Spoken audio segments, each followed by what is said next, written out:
2025 की पहली मन की बात हो रही है। आप लोगों ने एक बात जरूर नोटिस की होगी, हर बार मन की बात महीने के आखिरी रविवार को होती है, लेकिन इस बार हम एक सप्ताह पहले चौथे रविवार के बजाय तीसरे रविवार को ही मिल रहे हैं, क्योंकि अगले सप्ताह रविवार के दिन ही गणतंत्र दिवस है। मैं सभी देशवासियों को गणतंत्र दिवस की अग्रिम शुभकामनाएं देता हूं। साथियों, इस बार का गणतंत्र दिवस बहुत विशेष है। ये भारतीय गणतंत्र की 75वीं वर्षगांठ है। इस वर्ष संविधान लागू होने के 75 साल हो रहे हैं। मैं संविधान सभा के उन सभी महान व्यक्तित्वों को नमन करता हूं, जिन्होंने हमें हमारा पवित्र संविधान दिया। संविधान सभा के दौरान अनेक विषयों पर लंबी लंबी चर्चाएं हुई। वो चर्चाएं संविधान सभा के सदस्यों के विचार, उनकी वो वाणी हमारी बहुत बड़ी धरोहर है। आज मन की बात में मेरा प्रयास है कि आपको कुछ महान नेताओं की ओरिजिनल आवाज सुनाऊं। साथियों, जब संविधान सभा ने अपना काम शुरू किया तो बाबा साहब आम्बेडकर ने परस्पर सहयोग को लेकर एक बहुत महत्वपूर्ण बात कही थी। उनका ये संबोधन इंग्लिश में है, मैं उसका एक अंश आपको सुनाता हूं।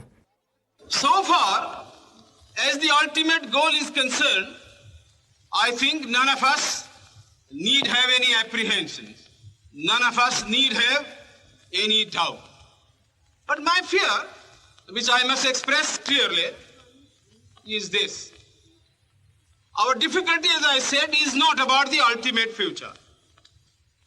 Our difficulty is how to make the heterogeneous mess that we have today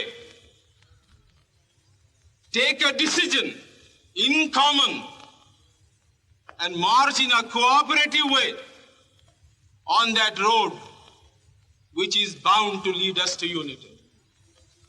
Our difficulty is not with regard to the ultimate. Our difficulty is with regard to the beginning. साथियों, बाबा साहब इस बात पर जोर दे रहे थे कि संविधान सभा एक साथ एक मत हो और मिलकर सर्वहित के लिए काम करे। मैं आपको संविधान सभा की एक और ऑडियो क्लिप सुनाता हूं। ये ऑडियो डॉक्टर राजेंद्र प्रसाद जी का है, जो हमारी संविधान सभा के प्रमुख थे। आइए डॉक्टर राजेंद्र प्रसाद जी को सुनते हैं।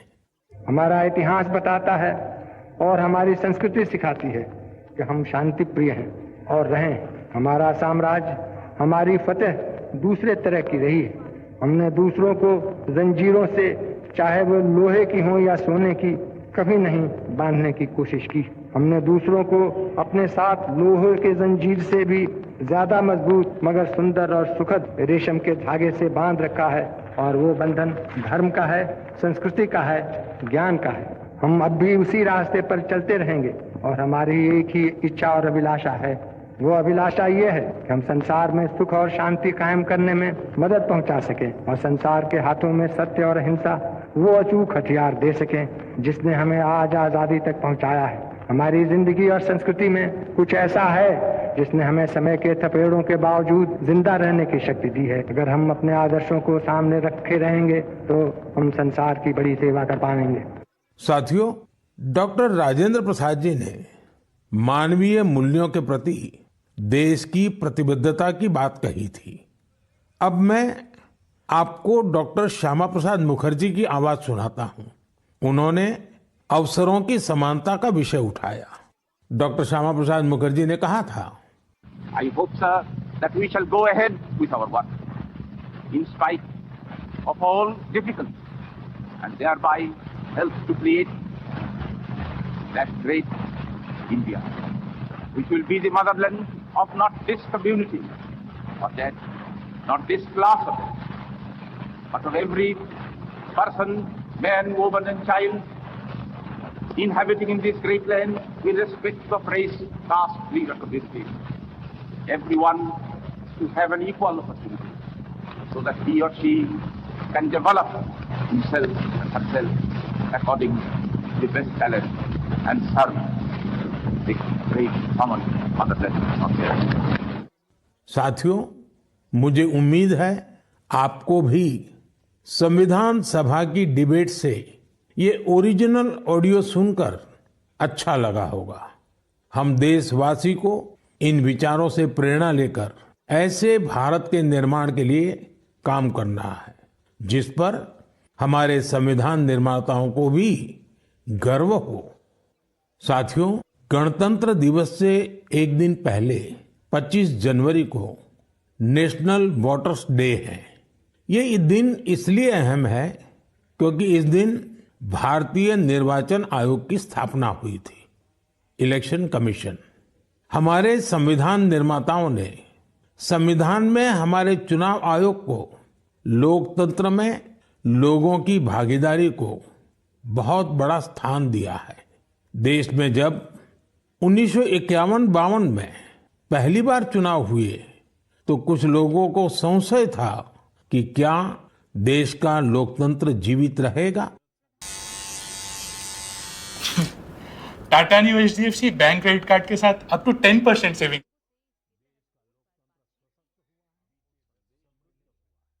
इसका लोकतंत्र सशक्त हुआ है, समृद्ध हुआ है।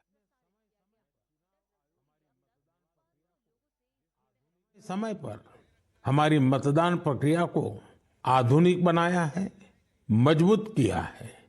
आयोग ने जनशक्ति को और शक्ति देने के लिए तकनीकी शक्ति का उपयोग किया।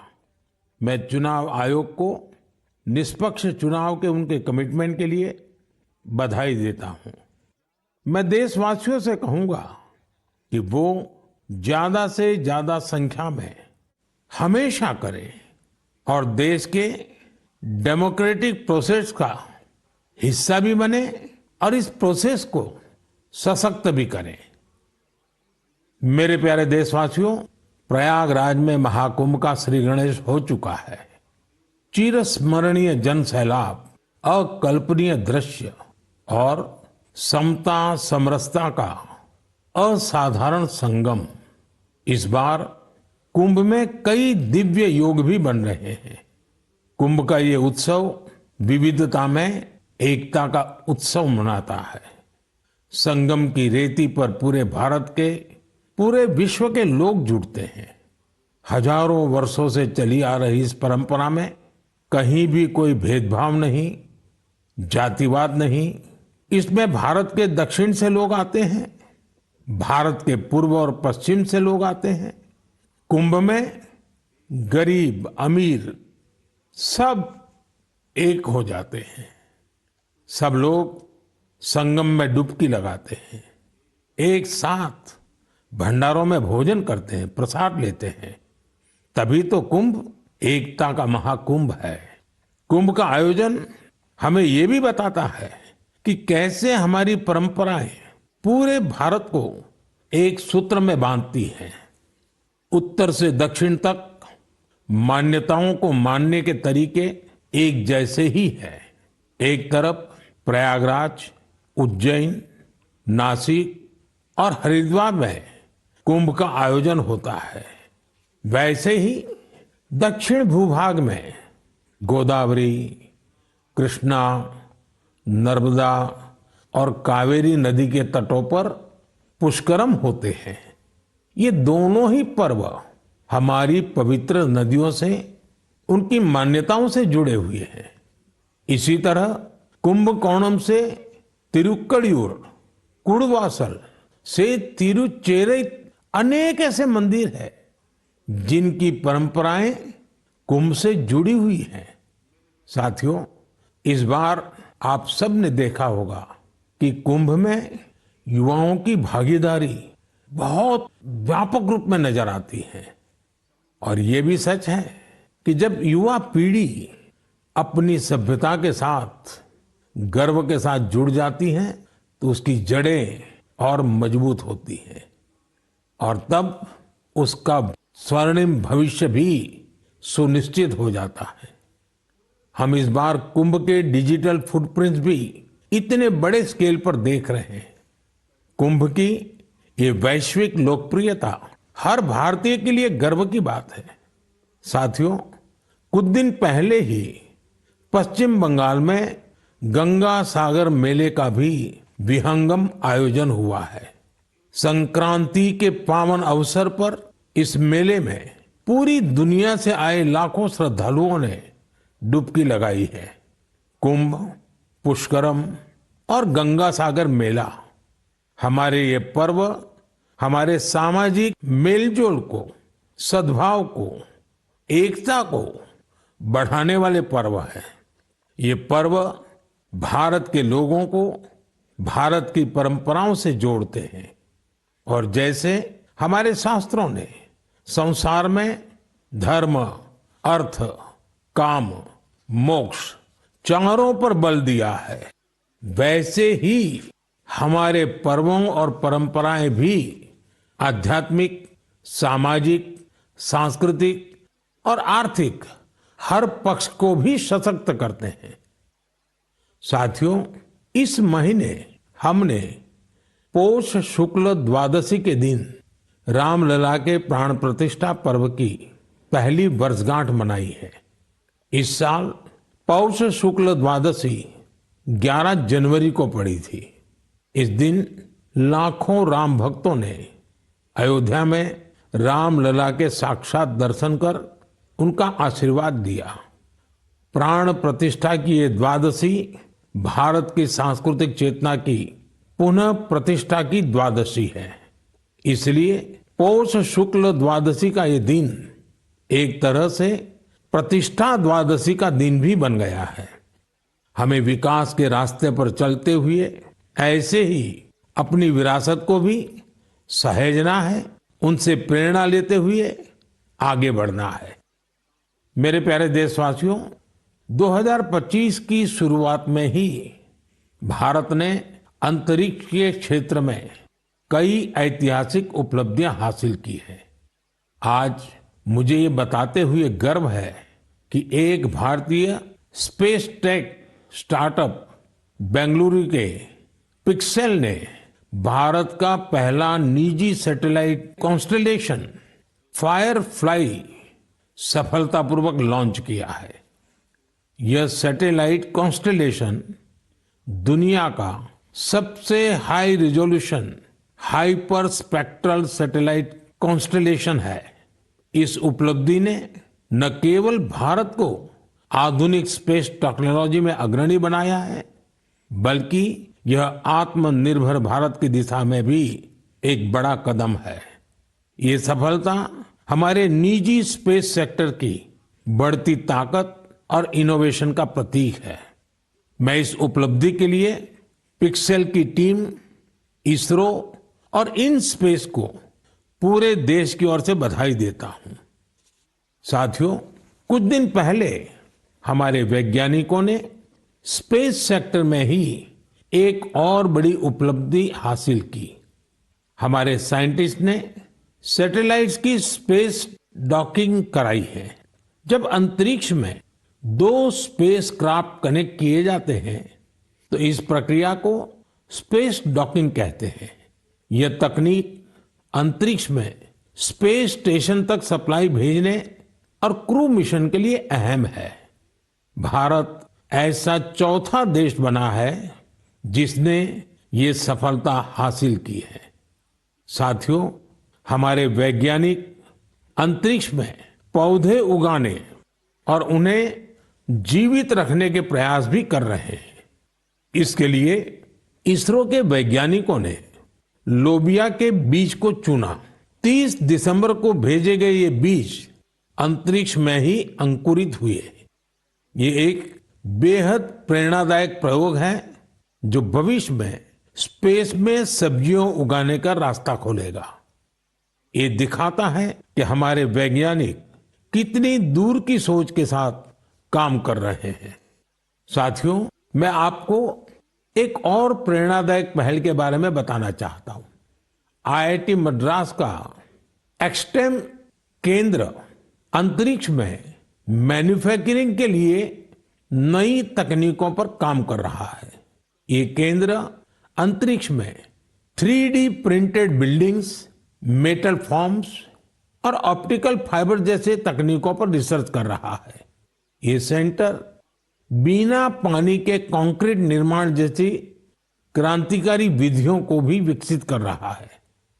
एक्सटेम की ये रिसर्च भारत के गगनयान मिशन और भविष्य के स्पेस स्टेशन को मजबूती देगी। इससे मैन्युफैक्चरिंग में आधुनिक टेक्नोलॉजी के भी नए रास्ते खुलेंगे।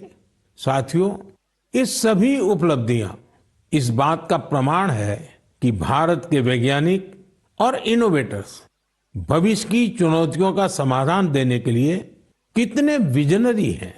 हमारा देश आज स्पेस टेक्नोलॉजी में नए कीर्तिमान स्थापित कर रहा है। मैं भारत के वैज्ञानिकों, इनोवेटर्स और युवा उद्यमियों को पूरे देश की ओर से शुभकामनाएं देता हूं। मेरे प्यारे देशवासियों, आपने कई बार इंसानों और जानवरों के बीच गजब की दोस्ती की तस्वीरें देखी होगी। आपने जानवरों की वफादारी की कहानियां सुनी होगी। जानवर पालतू हो या जंगल में रहने वाले पशु, इंसानों से उनका नाता कई बार हैरान कर देता है। जानवर भले बोल नहीं पाते, लेकिन उनकी भावनाओं को, उनके हाव भाव को इंसान भली भांति भांप लेते हैं। जानवर भी प्यार की भाषा को समझते हैं, उसे निभाते भी हैं। मैं आपसे असम का एक उदाहरण साझा करना चाहता हूं। असम में एक जगह है नौगांव। नौगांव हमारे देश की महान विभूति श्रीमद शंकर देव जी का जन्मस्थान भी है। यह जगह बहुत ही सुंदर है। यहाँ हाथियों का भी एक बड़ा ठिकाना है। इस क्षेत्र में कई घटनाएं देखी जा रही थी जहां हाथियों के झुंड फसलों को बर्बाद कर देते थे। किसान परेशान रहते थे, जिससे आसपास के करीब 100 गांवों के लोग बहुत परेशान थे। लेकिन गांव वाले हाथियों की भी मजबूरी समझते थे। उन्हें पता था कि हाथी भूख मिटाने के लिए खेतों का रुख कर रहे हैं, इसलिए गांव वालों ने इसका समाधान निकालने की सोची। गांव वालों की एक टीम बनी जिसका नाम था हाथी बंधु। हाथी बंधुओं ने सूझबूझ दिखाते हुए करीब 800 बीघा बंजर भूमि पर एक अनूठी कोशिश की। यहां गांव वालों ने आपस में मिलजुल कर नेपियर ग्रास लगाई। इस घास को हाथी बहुत पसंद करते हैं। इसका असर ये हुआ कि हाथियों ने खेतों की ओर जाना कम कर दिया। यह हजारों गांव वालों के लिए बहुत राहत की बात है। उनका ये प्रयास हाथियों को भी खूब भाया है। साथियों, हमारी संस्कृति और विरासत हमें आसपास के पशु पक्षियों के साथ प्यार से रहना सिखाती है। ये हम सभी के लिए बहुत खुशी की बात है कि बीते 2 महीनों में हमारे देश में 2 नए टाइगर रिजर्व्स जुड़े हैं। इनमें से एक है छत्तीसगढ़ में गुरु घासीदास तमोर पिंगला टाइगर रिजर्व और दूसरा है एमपी में रातापानी टाइगर रिजर्व। मेरे प्यारे देशवासियों, स्वामी विवेकानंद जी ने कहा था, जिस व्यक्ति में अपने आइडिया को लेकर जुनून होता है वही अपने लक्ष्य को हासिल कर पाता है। किसी आइडिया को सफल बनाने के लिए हमारा पैशन और डेडिकेशन सबसे जरूरी होता है। पूरी लगन और उत्साह से ही इनोवेशन, क्रिएटिविटी और सफलता का रास्ता अवश्य निकलता है।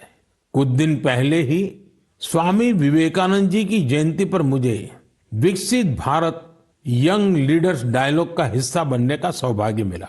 यहाँ मैंने देश के कोने कोने से आए युवा साथियों के साथ अपना पूरा दिन बिताया। युवाओं ने स्टार्टअप्स, कल्चर, विमेन, यूथ और इंफ्रास्ट्रक्चर जैसे कई सेक्टर्स को लेकर अपने आइडियाज शेयर किए। यह कार्यक्रम मेरे लिए बहुत यादगार रहा। साथियों, कुछ दिन पहले ही स्टार्टअप इंडिया के 9 साल पूरे हुए हैं।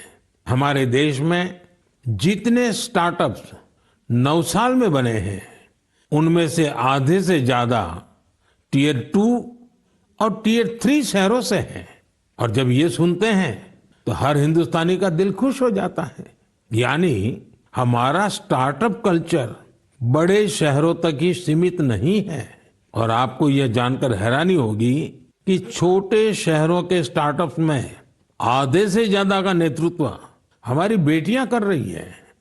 जब यह सुनने को मिलता है कि अंबाला, हिसार, कांगड़ा, चेंगलपट्टू, बिलासपुर, ग्वालियर और वाशिम जैसे शहर स्टार्टअप्स के सेंटर बन रहे हैं तो मन आनंद से भर जाता है। नागालैंड जैसे राज्य में पिछले साल स्टार्टअप्स के रजिस्ट्रेशन में 200% से अधिक की वृद्धि हुई है। Waste management, non renewable energy, biotechnology और लॉजिस्टिक्स ऐसे सेक्टर हैं जिनसे जुड़े स्टार्टअप सबसे ज्यादा देखे जा रहे हैं।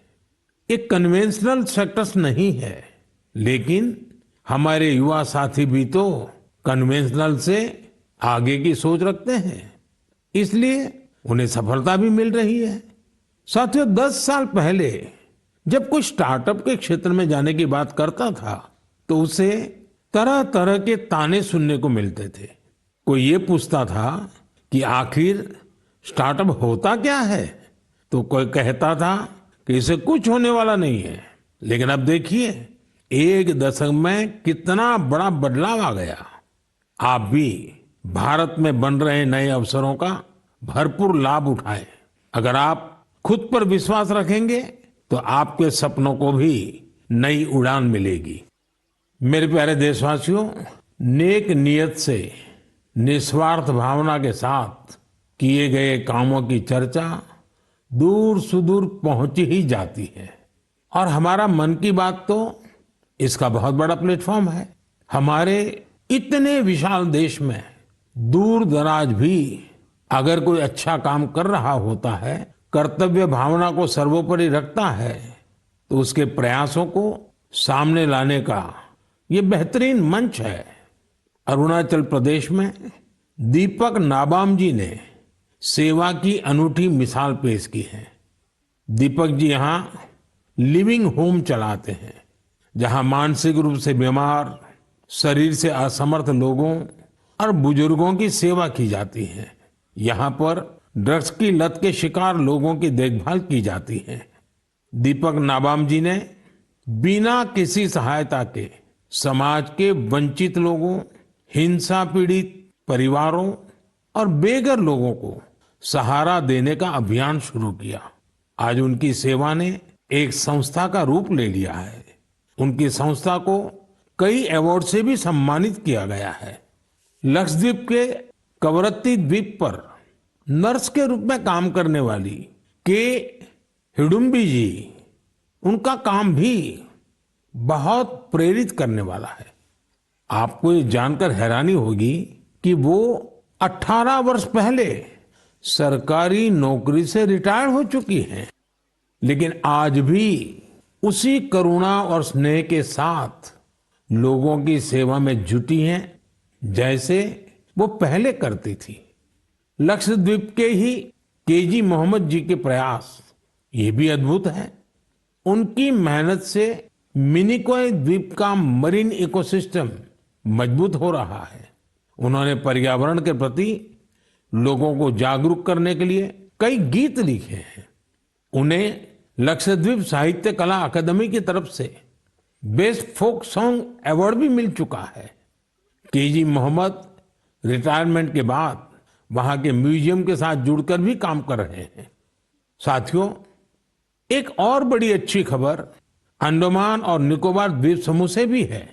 निकोबार जिले में वर्जिन कोकोनट ऑयल को हाल ही में जीआई टैग मिला है। वर्जिन कोकोनट ऑयल, उसको जीआई टैग के बाद एक और नई पहल हुई है। इस ऑयल के उत्पादन से जुड़ी महिलाओं को संगठित कर सेल्फ हेल्प ग्रुप बनाए जा रहे हैं।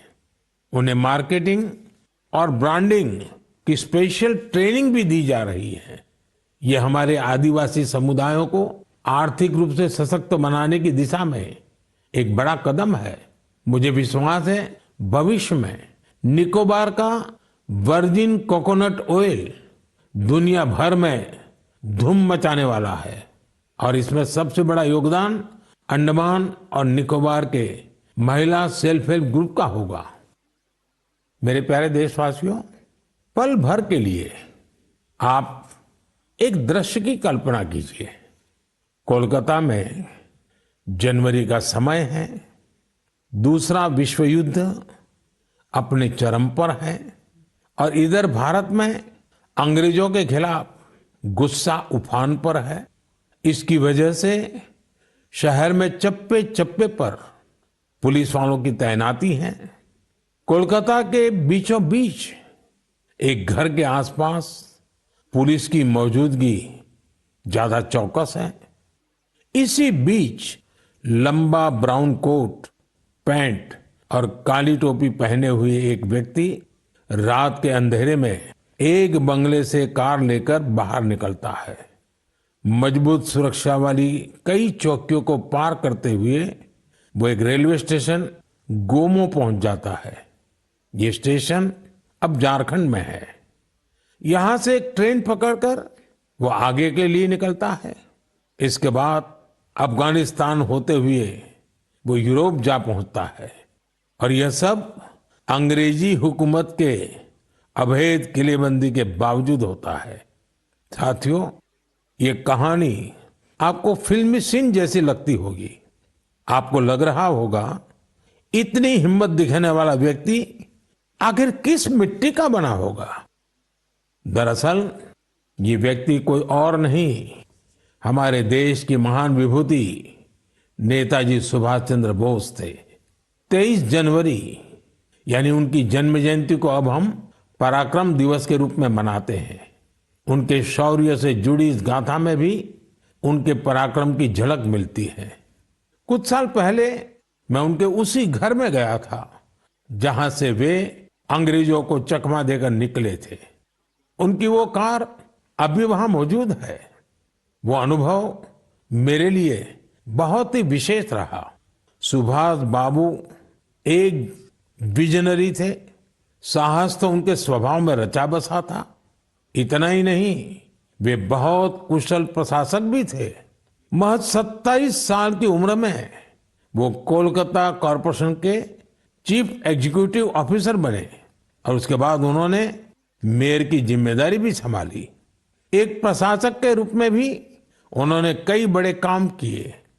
बच्चों के लिए स्कूल, गरीब बच्चों के लिए दूध का इंतजाम और स्वच्छता से जुड़े उनके प्रयासों को आज भी याद किया जाता है। नेताजी सुभाष का रेडियो के साथ भी गहरा नाता रहा है। उन्होंने आजाद हिंद रेडियो की स्थापना की थी, जिस पर उन्हें सुनने के लिए लोग बड़ी बेसब्री से प्रतीक्षा करते थे। उनके संबोधनों से विदेशी शासन के खिलाफ लड़ाई को एक नई ताकत मिलती थी। आजाद हिंद रेडियो पर अंग्रेजी, हिंदी, तमिल, बांग्ला, मराठी, पंजाबी, पश्तो और उर्दू में न्यूज बुलेटिन का प्रसारण होता था। मैं नेताजी सुभाष चंद्र बोस को नमन करता हूं। देश भर के युवाओं से मेरा आग्रह है कि वे उनके बारे में अधिक से अधिक पढ़ें और उनके जीवन से निरंतर प्रेरणा ले। साथियों, मन की बात का ये कार्यक्रम हर बार मुझे राष्ट्र के सामूहिक प्रयासों से, आप सबकी सामूहिक इच्छा शक्ति से जोड़ता है। हर महीने मुझे बड़ी संख्या में आपके सुझाव, आपके विचार मिलते हैं और हर बार इन विचारों को देखकर विकसित भारत के संकल्प पर मेरा विश्वास और बढ़ता है। आप सब इसी तरह अपने अपने काम से भारत को सर्वश्रेष्ठ बनाने के लिए प्रयास करते रहें। इस बार की मन की बात में फिलहाल इतना ही। अगले महीने फिर मिलेंगे भारतवासियों की उपलब्धियां, संकल्पों और सिद्धियों की नई गाथाओं के साथ। बहुत बहुत धन्यवाद। नमस्कार। आप देख रहे हैं भारत का सर्वश्रेष्ठ न्यूज चैनल भारत समाचार।